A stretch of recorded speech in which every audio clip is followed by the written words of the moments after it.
Hello guys, welcome back to my YouTube channel. Today next video. So, pag ano tayo dito guys, magbabalat tayo nito ng ubi. So, ito guys na ubi, kulay puti ito. So, galing ito sa ano namin guys, sa probinsya. So, ito po guys ang ano ng ulam ko para po sa hapunan po. So, ito po guys, babalatan ko ito. So, pagkabalat ko, i-slicing ko ito na maliit. So papakita ko naman po sa inyo kung paano pag slice nito guys. So katapos pag ano pagka-slice, so gigisahin natin ito guys, sasabawan natin. So lalagyan natin ito ng sardinas. Ayan. So ito po guys, masarap ito sa sardinas, itong ubi na kulay puti pag linagyan ito ng sardinas. Ito guys, masarap ito na pangulam. Para lang ito guys, ano, parang kamuting kahoy lang ito. So yun na po guys. So let's go. So balatan natin po ito. So hello guys, so ganito po yung pagbabalat na manipis lang, babaw lang ang kanyang ano, alasing kanyang balat. Para ito guys, ano lang, parang kamuting kahoy lang ito guys. Yan, okay na guys.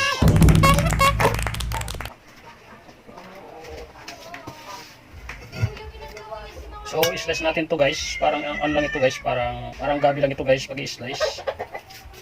Ganito lang po yun. Kaya ito guys, ano ito, malapot, lumalabas yung kanyang gatas pag i-slice. Ang gatas ng kanya guys, ano, malapot. Yan, ganito guys pag i-slice. Para guys, ano siya, parang gabi. Ito guys, di naman ito guys, ano, pag hindi na ito inugasan. Kasi ito, malinis na ito guys, inugasan ito na ito. Ayan. Mamaya guys, pagkatapos pag-slice, gigisahin ko na ito. Masarap to guys pag ano, na lagyan ng sardinas, may sabaw. Napagkaluto ito guys, hindi masyadong ano, malambot. Yung tama lang, parang ano, gabi. Ito guys, masarap ito sa pag ano, sa tinatawag namin sa probinsya namin sa Bicol, ginatan. Itong ginalagyan na sukal sa kagano, gata. Yan po ang ginatan guys. Yan, ganito guys pag ano, pag-slice. So, okay na po guys. So, na-slice ko na po. So, ubi. Ayan. Ito po na po guys. Saka, mayroon tayo dito guys na ano, ng kalamansi. Saka sibuyas, bawang, saba. Ayan. Na sardinas guys. Ito guys na ano, kalamansi. Ito po ang ano ko. Ilalagay ko dito na pang-asim. Sa inuto ko ng ubi na may sardinas. So, ito guys, ang sabaw nito guys malapot. So dapat guys maraming sabaw kasi ganito ang sabaw nito guys. Gano yung sabaw niya. Nagbibilog. So dapat maraming sabaw guys para magluluto kayo na ganitong ano na ubi. So ito po guys na pag nagluto kayo na ganito, masarap ito guys pag natikman niyo. So okay na po guys. So let's go. So ano na natin to na i-slice na natin ito ng sibuyas saka yung bawang para gisahin na natin guys. Okay, so let's go. So hello guys, so maglagay na tayo ano, ng mantika dito sa kasirola. Tapos sunod guys, lagay na itong munang ano, sibuyas.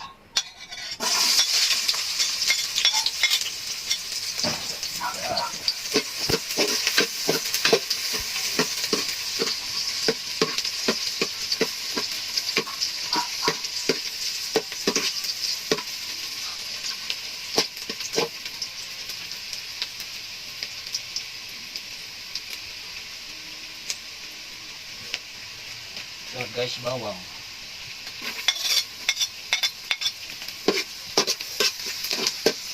Ayan guys, so luto na. So yung sibuyas sa bawang, so lagyan natin ito.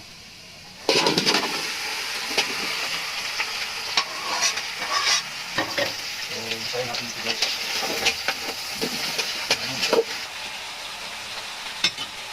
So takpan natin guys, mga ano lang, 2 minutes lang.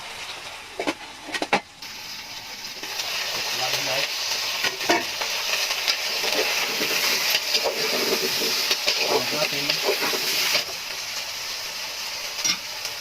So lagyan natin guys ng ano, ng tubig. Ayan. So maghintay na lang po tayo guys na, na maluto. So pag mamaya lalagay ko na po yung kalamansi. Ayan guys, so buksan na natin. Ayan. So okay na guys, mainit na siya. Tips ng ng baboy. Ayan. So ito guys, ilagay na natin to dito. Okay. Guys. So lumagan na natin guys. Para po magkahalo na po.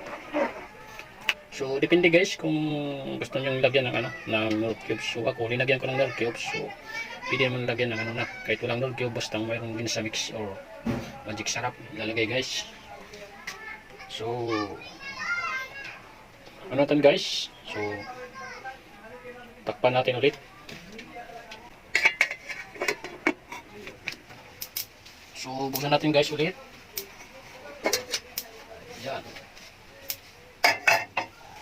So ilagay natin guys ito ng saba, sardinas.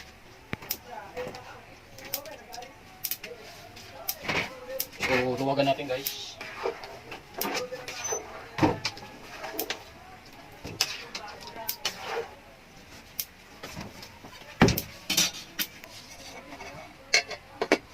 So buksan natin ulit guys. Ayan guys. So tingnan natin kung wala siya guys, malambot na.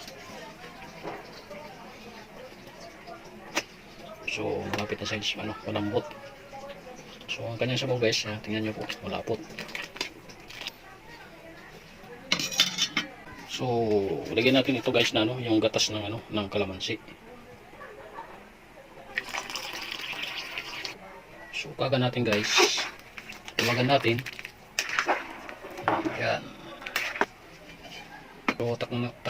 So tikman natin guys kung tama siya sa lasa, sa asin.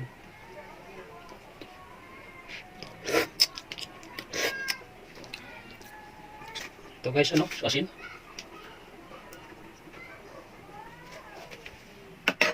So haluin natin para matunaw agad yung asin guys. Ayan guys, so kumulo na siya guys. Ayan kumulo na. So buksan natin itong takip. Ayan guys, so luto na siya guys.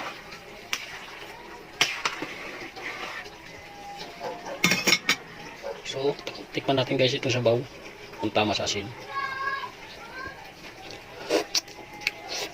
So tama siya guys sa asin. So natin kung luto na. Ayan guys, so luto na siya guys.